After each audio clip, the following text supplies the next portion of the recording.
What is up, guys? Welcome to the best unboxing show in Green Park, Pasig.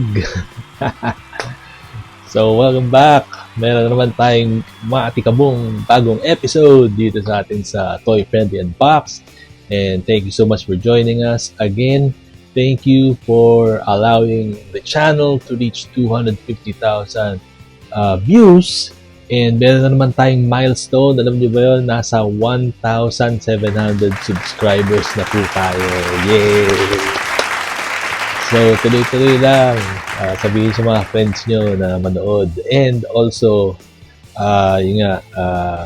i-share nyo yung link sa lahat ng mga communities, sa toy communities in particular. So, ngayon may bago tayong episode. And i-unbox natin itong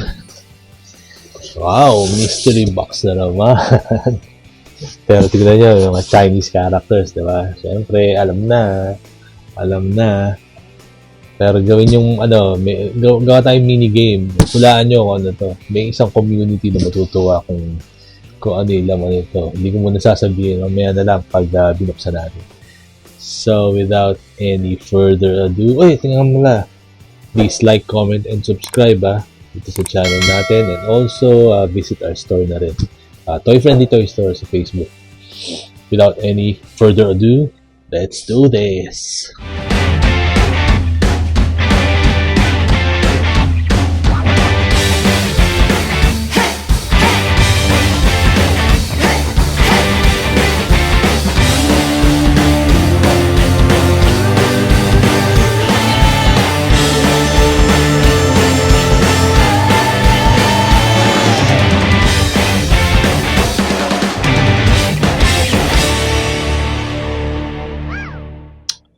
Hello, welcome back. So, ito nga, bubuksan na natin to. Kailangan natin ng cutter. So, ito. Pinta na natin. May mga nakakahula na sa inyo kung ano to. Yan, pakita ko ulit Brown box Yan, ganyan lang yan. Pero ito, buksan natin. Ano nga ba to?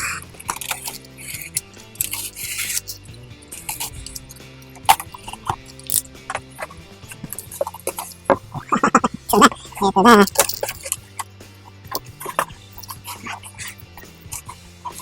Mabigat.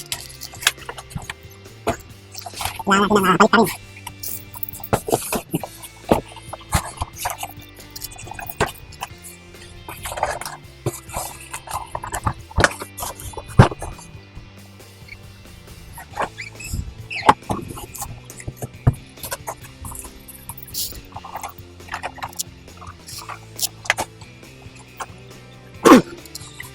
So guys, nahulaan nyo na ba?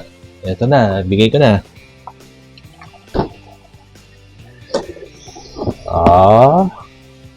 Ito bubuksan natin ngayon. Big scale Trunks statue.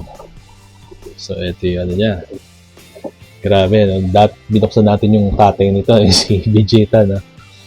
So ito naman, Trunks. So ito yung box niya, laki, no? Bigat. Ayan, no? Trunks. Nakasulat. Future Warrior Trunks. Ito yung side. Back. Kita nyo, meron siyang alternate head. Naka Super Saiyan mode. Yan. Super Saiyan mode. And yeah, different poses. On the other side yun, Super Saiyan mode.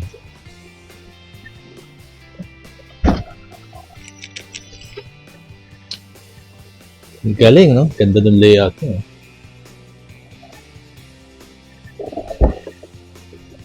So yan, sana natin.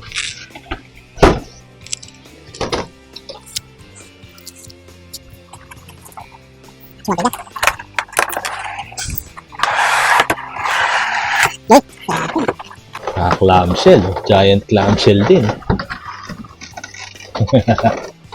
Ayan siya. Gawin natin, bubuksan natin to and then pinta natin ng mas malapit. So, close analysis tayo. Maya. So, ito na up close guys.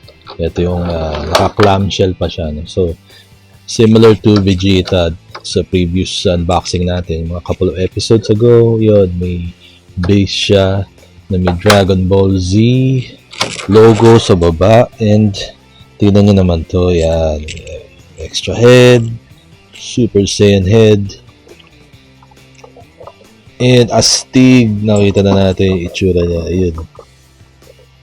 Diba? All with the purple hair, tsaka may sword.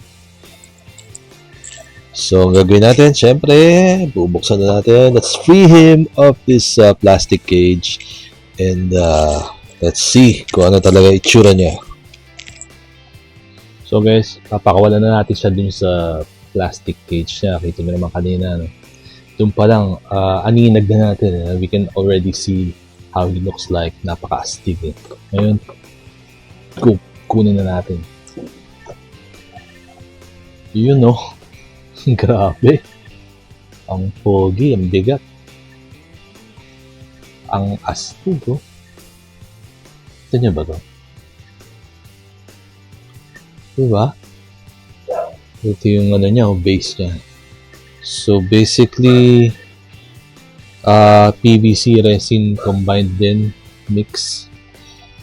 And, ito yung likod niya. Ayan yung sword. Kilatisin natin kung tatanggal yung ibang mga parts. Pero dito pa lang sa itsura, solved ka na eh. Diba? On model, tsaka astig. Yung importante, diba? Sa mga statue. Hindi importante yung...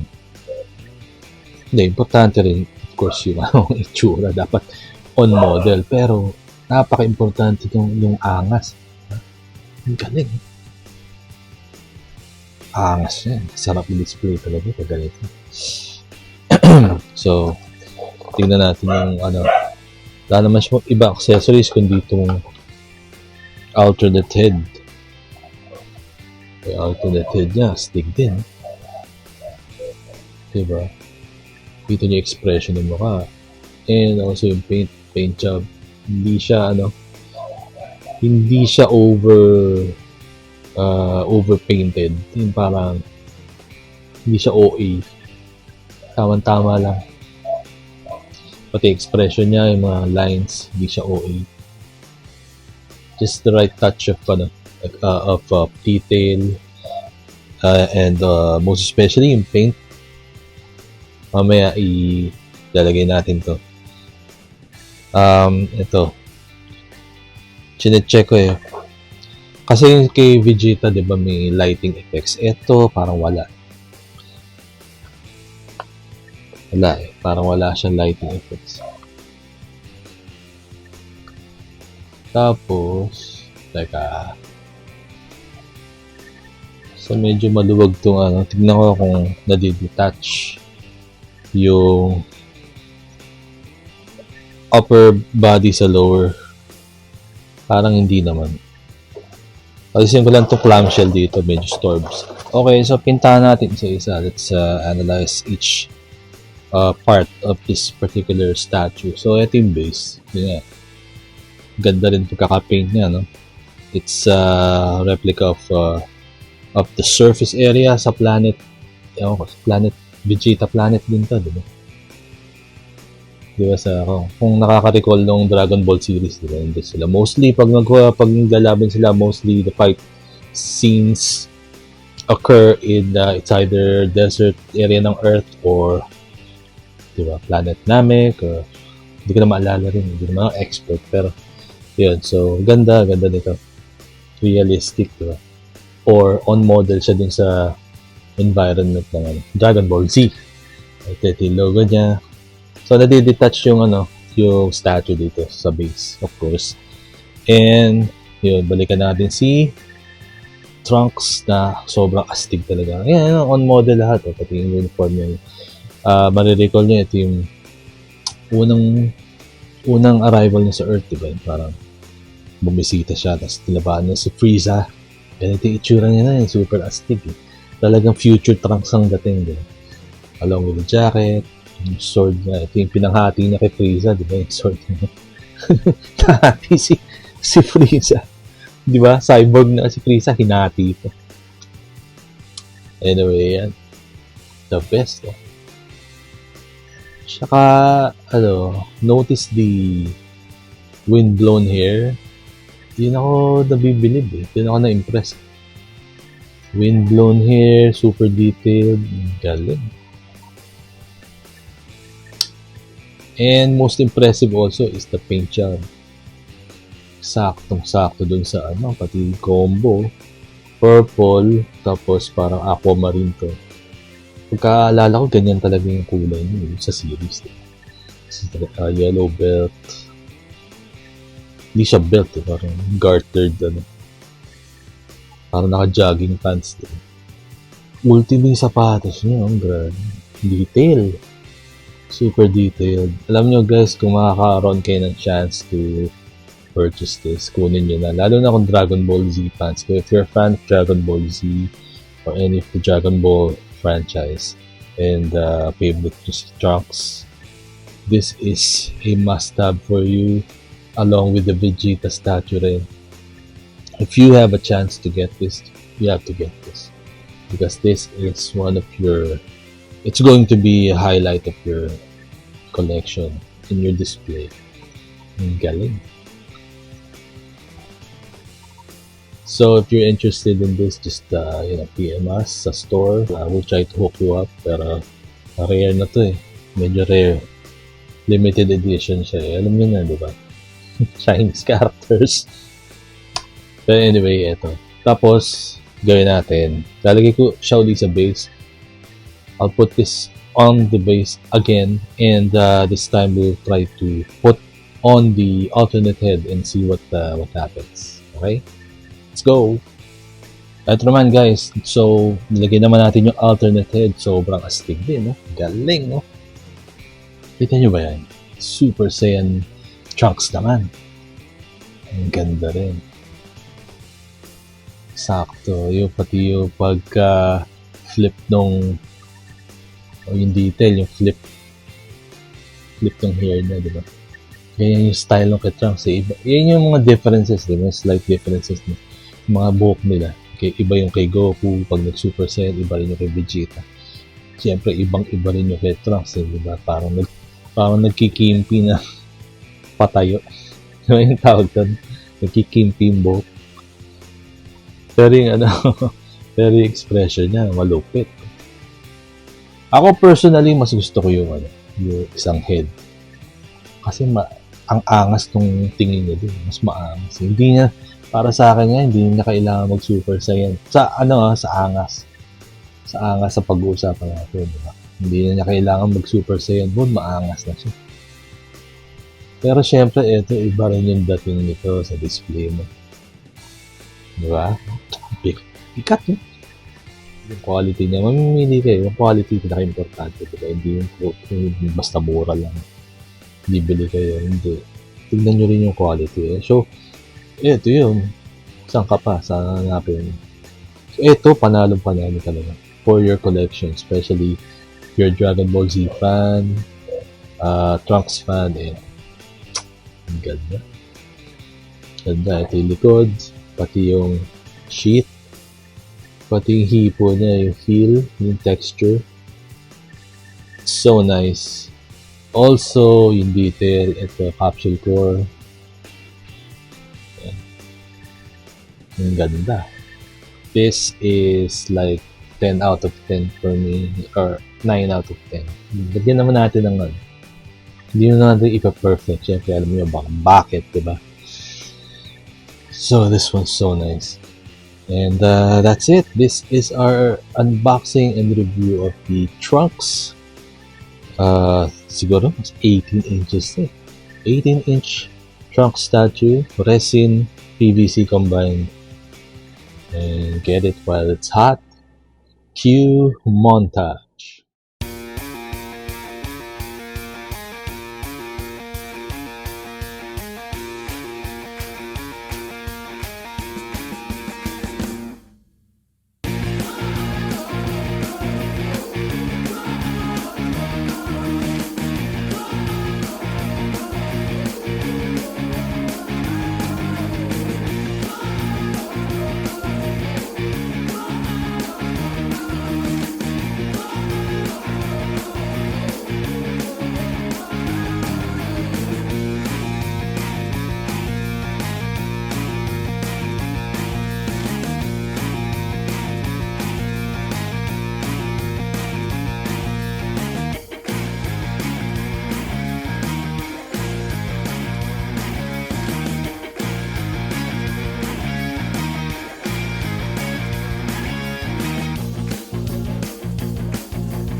And there you have it guys, ito yun, yung astig na Trunks 18-inch resin PVC statue. Talagang mapapawaw kayo dito. And this is a must-have, of course, for all you Dragon Ball Z, Dragon Ball Super, Dragon Ball fans. And get it while you can. Ito yun, astig. So, thank you so much for watching. Please like, comment, and subscribe to our channel. And hit that notification bell for announcements on future unboxing episodes and other fun stuff. Also, please visit our store, www.facebook.com/toyfriendly. And ano nga pala, Merry Christmas sa lahat. 21 days na lang. Diba? 21 days. And yung next episode natin, abangan nyo kasi nandun yung parang regalo ko sa sarili ko for this Christmas. So, abangan nyo yan. Again, thank you so much for watching and I'll see you in the next unboxing episode.